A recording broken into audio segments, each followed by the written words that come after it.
జగన్, జగన్, జగన్. జగన్నామస్మరణ. పోనీ అదేదో జగన్నాథుడు అంటే ఏమన్నా కాస్త పుణ్యం వస్తుందేమో. ఏ గోవిందా గోవింద అంటే కాస్త పుణ్యం వస్తుందేమో. ఎందుకు ఆ జగన్‌ని తలుచుకోవాల్సిన అవసరం? అర్థం కానిది. విచిత్రమైనటువంటిది. ఓ పక్కన బెంగుళూరు మళ్ళీ ఎళ్ళాడు జగను. ఇంకోసారి ఎళ్ళాడు. ఈనాడులో రాస్తారు, జ్యోతిలో రాస్తారు, తెలుగుదేశం సోషల్ మీడియా ప్రొజెక్ట్ చేద్ది.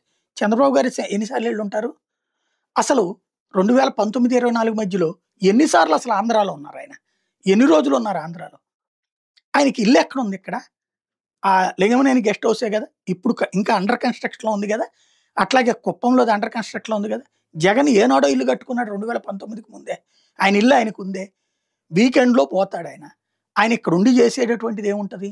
రోజు కూర్చుని ఆయనేమి ముఖ్యమంత్రి గాదు గదా! ఆళ్ళతో వీళ్ళతో సమీక్షించడానికి.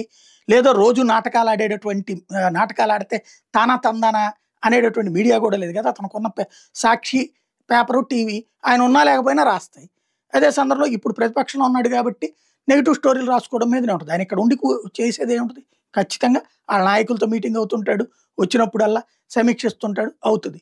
వీకెండ్‌లో పోతాడాయన. చంద్రబాబు గారు అసలు కరోనా టైంలో ఎక్కడున్నారు? లేదా బాబు గారు 19, 24 మధ్యలో ఎన్ని సార్లు ఆంధ్రాకొచ్చారు?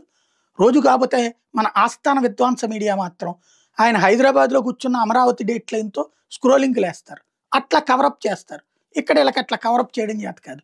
రోజు జగన్ అక్కడికెళ్ళిపోయాడు. ఇప్పుడు చంద్రబాబు గారు, పవన్ కళ్యాణ్ గారు, లోకేష్ గారు మ ఈ 18 నెలల్లో ఎన్ని సార్లు ఎళ్ళుంటారు హైదరాబాద్‌కి? ఎన్ని సార్లు వచ్చుంటారు? ఎన్ని సార్లు ఈ వార్తలు రాశారు? ఎందుకు ఈ తిక్క, ఈ మెంటాలిటీ 24 గంటలు అంత ద్వేషం ఆళ్ళకి లేదు. చంద్రబాబుకి, జగన్‌కి లేకపోతే లోకేష్‌కి, జగన్‌కి లేదా పవన్‌కి, జగన్‌కి కూడా లేదు అంత ద్వేషం. మనం ఎందుకింత పూసేసుకుంటాం? ఎందుకింత చించేసుకుంటున్నాం అన్నది ఒక్కసారి ఆలోచించుకుంటే బెటర్.